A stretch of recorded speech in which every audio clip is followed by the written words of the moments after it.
From the labs that power innovation to the rails that keep America moving, chemistry is everywhere. Today, we're joined by Chris Jahn, CEO of the American Chemistry Council, to talk about how the industry is quietly fueling manufacturing, energy, and the economy itself. We'll dig into freight rail and what other U.S. industries can learn from chemistry's resilience and reinvention at the intersection of progress, policy, and possibility. From Ballard Studios in the nation's capital, it's 13th and Park. I never dreamed going into the White House you'd risk your freedom. We in Congress will act together when we have to act. They deserve better, and we owe them some results. I believe this country's best days continue to remain ahead. I had no idea the monster we unleashed. I play every night, and people love it. They're going berserk. Well, I don't have any Emmy Awards behind me yet, but, I'm sure they're coming. I'm so glad to be here on 13th and Park. Well, Chris, great to have you on the new set of 13th and Park. Let's talk about the chemical industry. Why is the chemical industry, which has such brain power, so critical today to the average American? Well, the reason that chemistry is so critical to our everyday lives is that our members are at the beginning of the manufacturing supply chain. So literally everything that's manufactured in the United States starts with chemistry. Whether it's your phone, the clothes that you're wearing, the computer chip that enables AI, that all starts with our members. And so really the health of the manufacturing sector relies on the health of chemistry.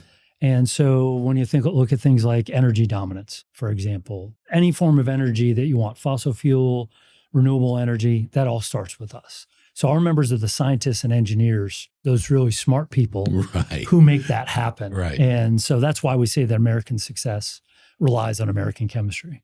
How does energy independence and innovation and chemistry, how do they interact with one another? And they depend on one another to make it all work. And so that we have what's become much more important than ever, Chris, right? Just American-made things. Yeah, so you just said it. American energy is turned into American products. And that's what chemistry does. Chemistry is how we do that.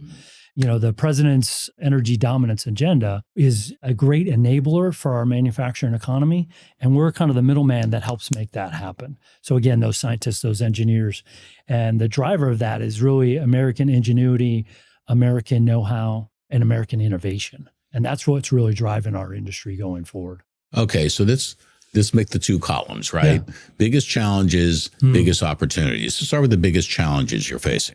Biggest challenges would be regulation. That's easy. So our industry is the most heavily regulated sector of American manufacturing.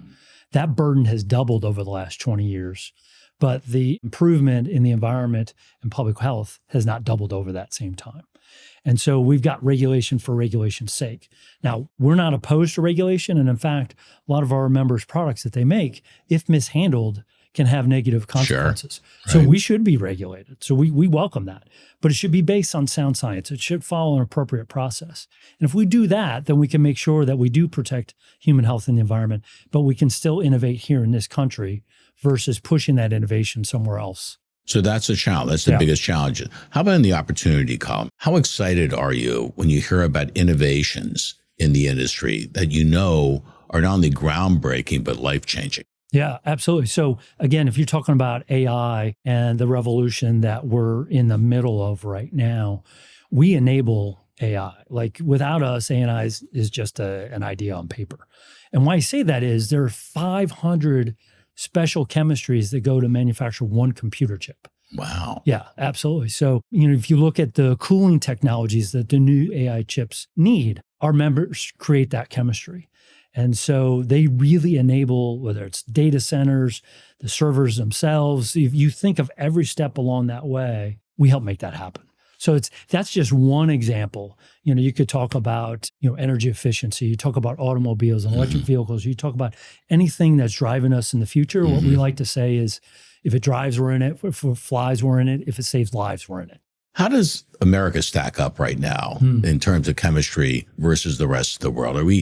Do we have the talent pool in play? Do we need to place more of an emphasis on training the next generation of chemists to make sure we're still cutting edge? Yeah, absolutely. So look, we employ more than 500,000 Americans, support another 4 million American jobs, but we are short and will be going forward tens of thousands of STEM workers. And so we need more people coming into our industry to help power that innovation going forward. So one of the things that we're doing is we created a program about 5 years ago called FOSSI. It's the Future of STEM Scholars Initiative.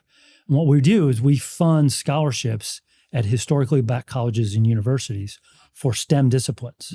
So today, 5 years later, we've got a $40 million program. We've got like 600 kids in college. We've already had a graduating class. They graduate at 3 times the rate, the general population. They're going to work for the industry.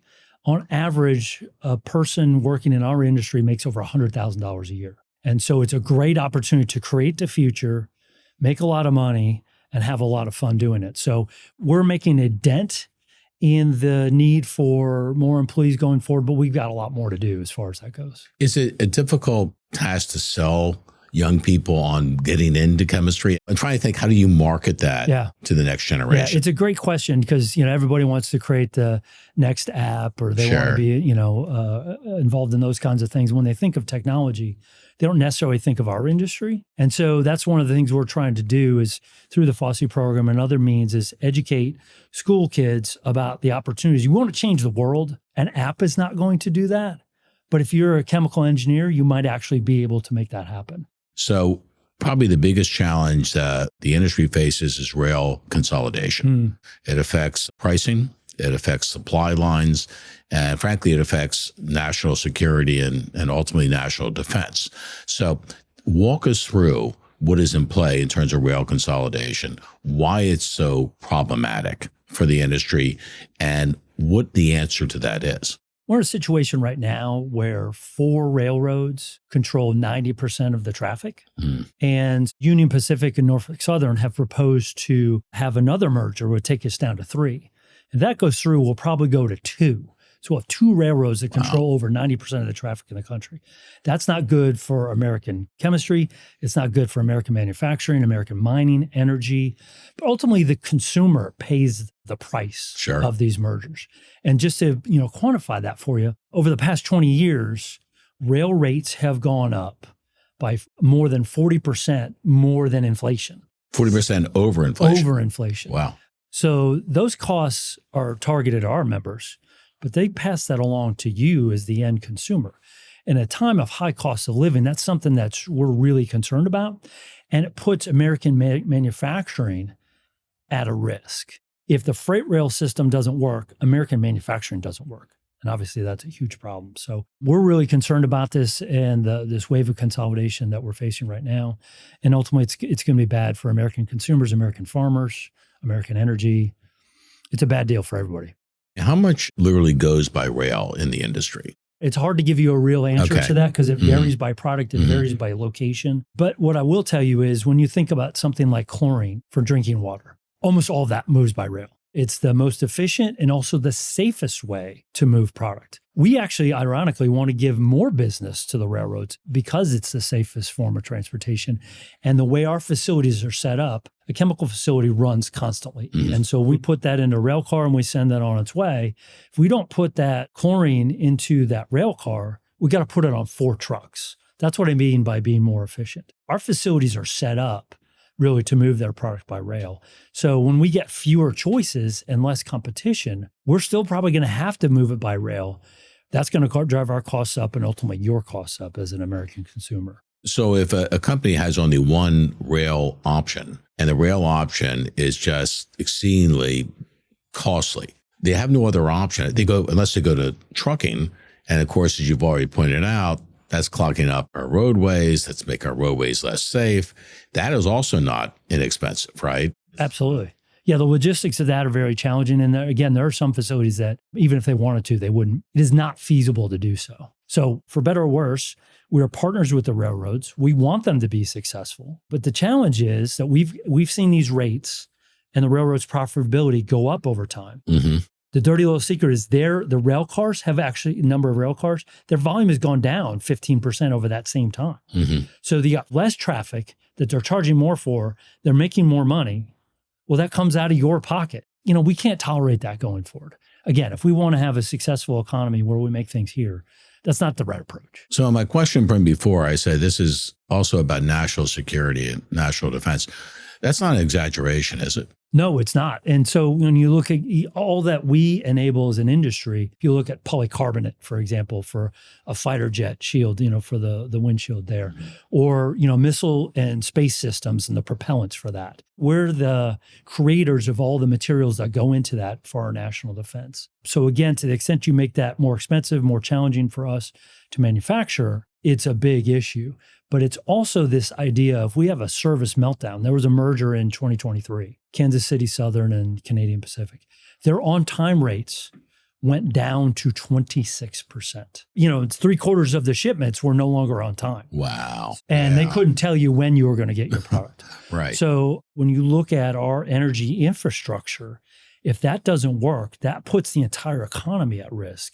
Again, a national security issue there. By the way, that merger was a fraction of what we're talking about here. It was tiny compared to what UP and NS would be going forward. So how important is it to you and to everyone you're representing that you have an administration in play that's built for speed? And they have, obviously, the America First kind of perspective.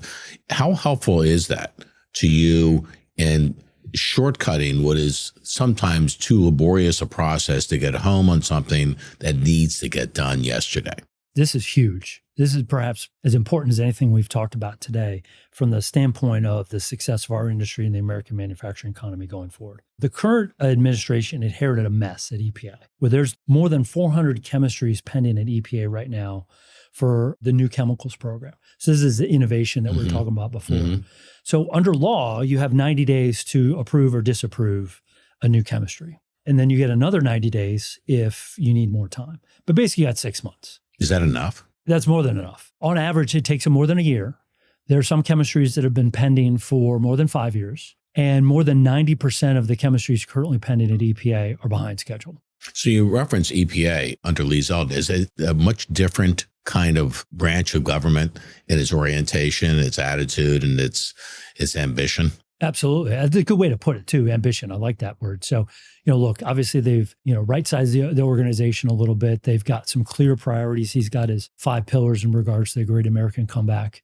And we're supportive of all of that agenda. So, hopefully we will continue to be the beneficiary of this deregulatory agenda because our competitors globally, so we're the number 2 producer of chemistry in the world. China is number 1, and they're 3 to 4 times their size. That lead is growing. And because of this overregulation we have in the United States, that's a huge part of the problem. So as we go forward, if we can fix the regulatory process, if we can get permitting reform done, it's easier to build things. It's easier to make things. If we prevent these anti-competitive mergers, UPNS, it actually, believe it or not, would make it easier to bring intermodal shipments from China, manufactured goods from China, into the heartland. Which is exactly the opposite of what President Trump is trying to do, right? So why would we approve that deal? That doesn't make any sense to me.